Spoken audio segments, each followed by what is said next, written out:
Listen up, you sun-worshipping maniacs, because your skin is screaming in silent agony and you don't even notice. Those crispy, leathery patches, those rogue freckles, that blotchy mess on your face? Yeah, that is what decades of reckless sun worship look like. You could keep slathering on sunscreen like a toddler painting a wall, or you could actually fix the damn problem. Sun-damaged skin is no joke, folks. UV rays penetrate deep, wrecking collagen like a tiny demolition crew and triggering wrinkles, age spots, and worse, skin cancer. Research from the Journal of the American Academy of Dermatology shows chronic sun exposure accelerates skin aging faster than your coffee addiction ruins your sleep. Basically, the sun is a hot-headed jerk, and your skin pays the price.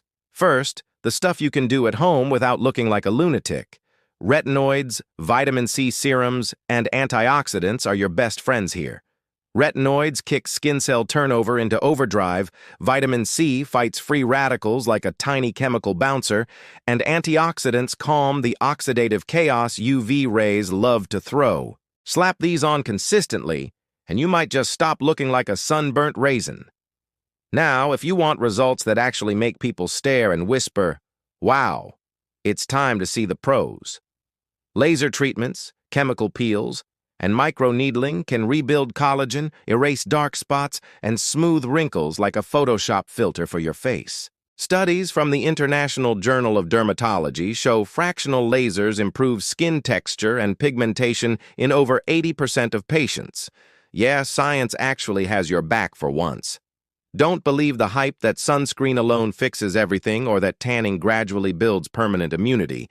The sun doesn't negotiate, it nukes your DNA and laughs while doing it. Even cloudy days and winter sun are plotting against you. Prevention is cheaper than repair, people. Daily SPF 30 or higher, hats that cover your sad little ears, and sunglasses that don't make you look like a confused celeb are non-negotiable. Hydration and proper sleep actually help repair UV damage too, so stop living like a sleep-deprived vampire. Think of your skin like a leather couch, and the sun as a toddler with a permanent marker. You can try to clean it later, but some stains are forever. Or go high-tech with lasers and serums and watch your couch face. Look almost new. So are you going to keep roasting like a chicken under UV rays? Or are you going to fight back? Sun-damaged skin is reversible, treatable, and science-backed, but only if you take action. Get educated, get treated, and for fudge's sake, put on some sunscreen before your next walk into the fiery orb. Stop blaming age for your crispy complexion. The sun is the real villain. Protect, repair, repeat.